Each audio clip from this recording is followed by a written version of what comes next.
नागरिक के तौर पे हम सब क्या चाहते हैं? सिर्फ इतना कि हमें अधिकार मिल जाए, या फिर ये भी चाहते हैं कि वो अधिकार के लिए सुरक्षा भी हो। कैसे? इसके लिए हमारे संविधान में कुछ व्यवस्था की गई है। Hello students, welcome back to my class. और आज की क्लास है एलएलबी के 5th सेमेस्टर का। सब्जेक्ट है एडमिनिस्ट्रेटिव लॉ, टॉपिक है रिट।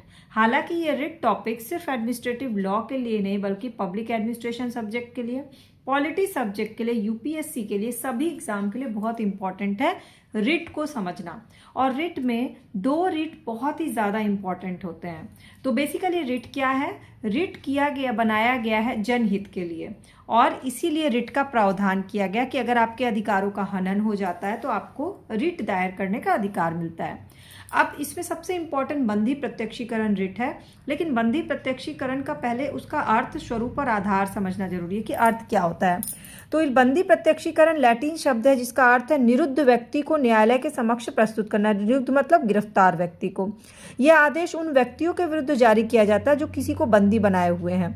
अगर निरोध का कोई विधिक औचित्य नहीं है तो न्यायालय निरुद्ध व्यक्ति को छोड़ देगा। सपोज करिए कि आप मार्केट जाते हैं और मार्केट में साइकिल जो है, आप किसी की साइकिल चोरी हो जाती है, और वो उस सामने जितने लोग थे उनमें से किसी ने आपके ऊपर उंगली रख के कहा कि मैंने लास्ट टाइम इसको साइकिल के पास देखा था इसलिए इसने चोरी की है, और आपको जेल में डाल दिया जाता है। यहाँ आपके फंडामेंटल राइट्स का हनन हुआ है, क्योंकि बिना किसी सबूत के, बिना उसके आपको गिरफ्तार कर लिया गया। तो ऐसा ही होता है बंदी प्रत्यक्षीकरण कि अगर किसी कारण के, बिना किसी साक्ष्य के किसी को गिरफ्तार किया गया, तो जिसने गिरफ्तारी करवाई या जिसने गिरफ्तार किया उसके खिलाफ एक आदेश जारी किया जाता है कि उस बंदी को छोड़ दिया जाए, क्योंकि उसे विधिक, इसमें कोई कानूनी औचित्य नहीं बनता है उसको गिरफ्तार रखने का। 24 घंटे के अंदर उसको छोड़ दिया जाता है। तो ये क्या होता है? बंदी प्रत्यक्षीकरण।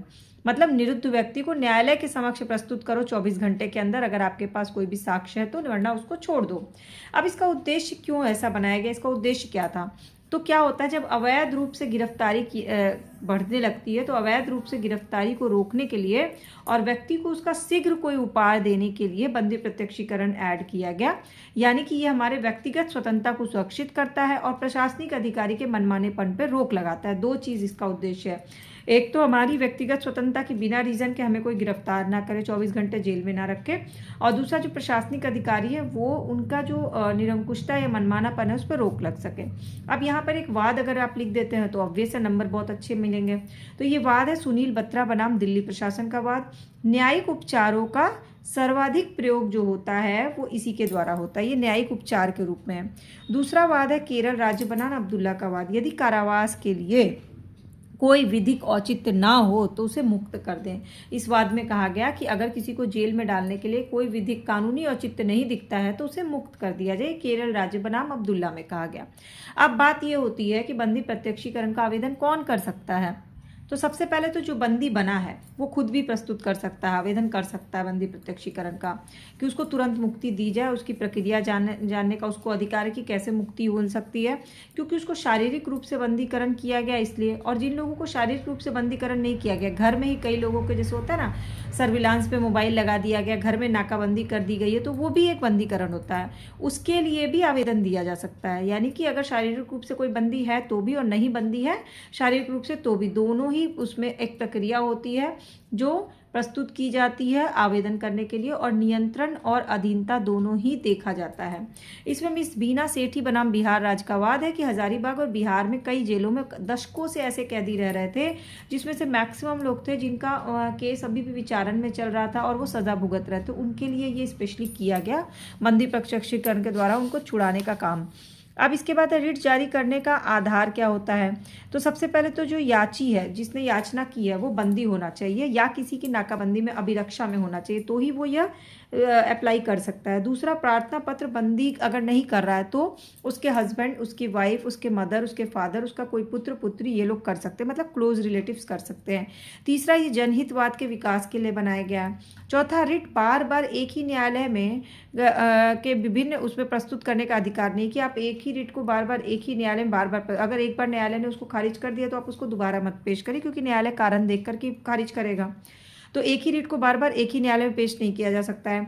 गिरफ्तारी की औपचारिकता बतानी होगी, अगर अनौपचारिक रहेगा तो फिर छूट जाएंगी। गिरफ्तारी औपचारिकता ना की गई हो, गिरफ्तारी का आदेश कोई त्रुटिपूर्ण हो, वो आधार बताना पड़ेगा कि क्यों आपको लगता है कि आपके गिरफ्तारी का आदेश जो है वो त्रुटिपूर्ण है।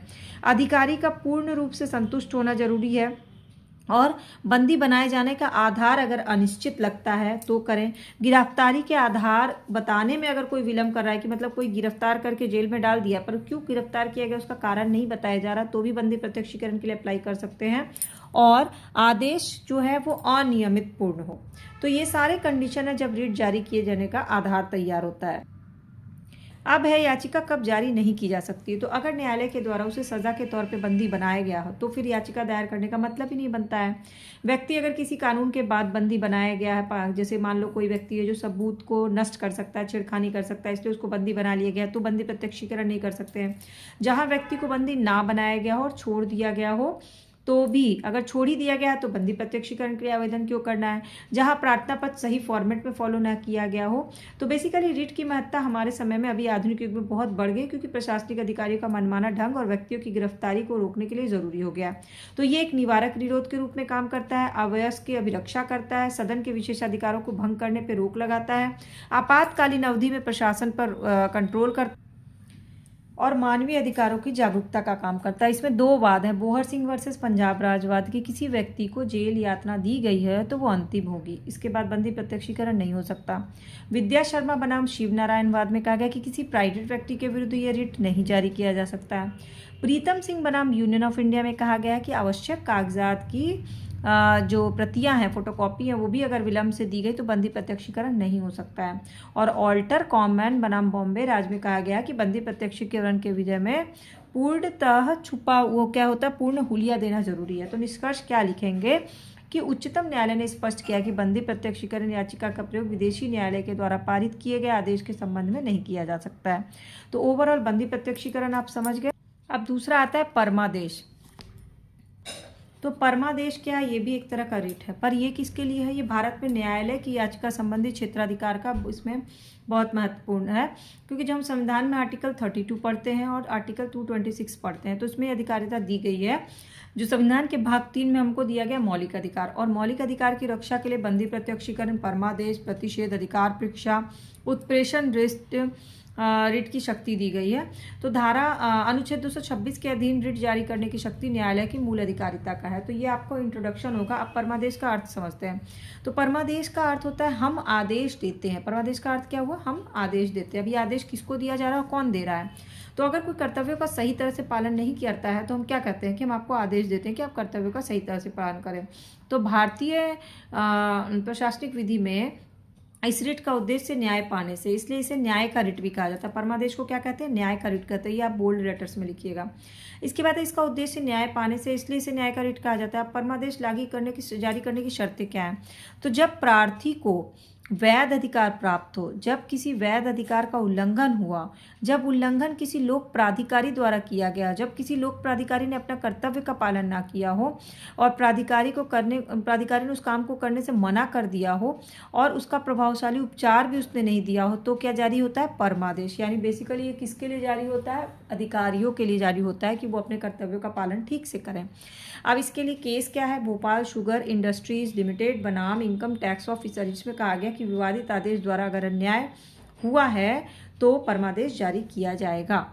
अब अगला क्वेश्चन बनता है कि परमादेश कौन आवेदक कर सकता है। परमादेश हेतु कौन आवेदक कर सकता है। तो प्राधिकारी को कार्य करने हेतु, विवश करने हेतु विधिक अधिकारी कोई भी इस परमादेश जारी करेगा कि आपने ये काम ठीक से नहीं किया, प्रशासन के जो भी अधिकारी उनको, और आपको ये काम ठीक से करना होगा। परमादेश के रिट किसके विरुद्ध दायर किया जाएगा।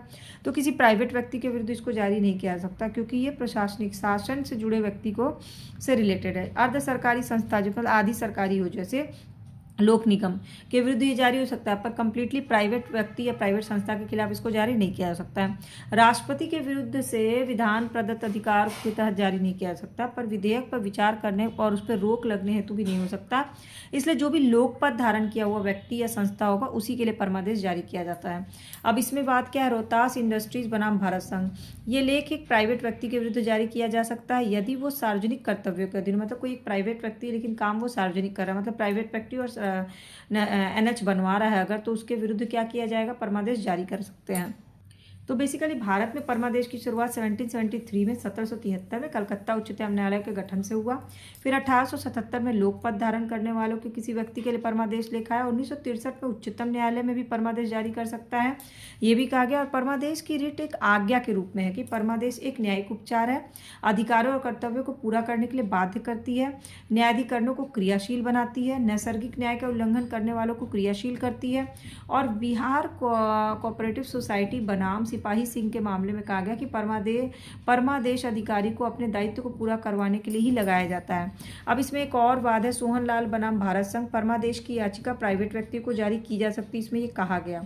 राधेश्याम और अन्य बनाम छविनाथ का केस है, उसमें कहा गया कि लोक कर्तव्य का निर्बंधन नहीं कर रहा है। यह एक याची को प्राप्त विधिक अधिकार है, जिसको लगता है कि कोई प्रशासन का अधिकारी जो ठीक से काम नहीं कर रहा, उसको एक विधिक अधिकार दिया गया है। लोक अधिकारियों को कर्तव्य परायण करने का रास्ता दिखाता है। अगर कोई अपने विवेक का अवैध तरीके से प्रयोग करता है विवेकाधिकार को, तो उस पर रोक लगाता है। अधिकारों का उल्लंघन होने पर हथियार के रूप में काम करता है और जनता के प्रति कर्तव्य को पूरा करवाने हो, तो ये इंपॉर्टेंट है।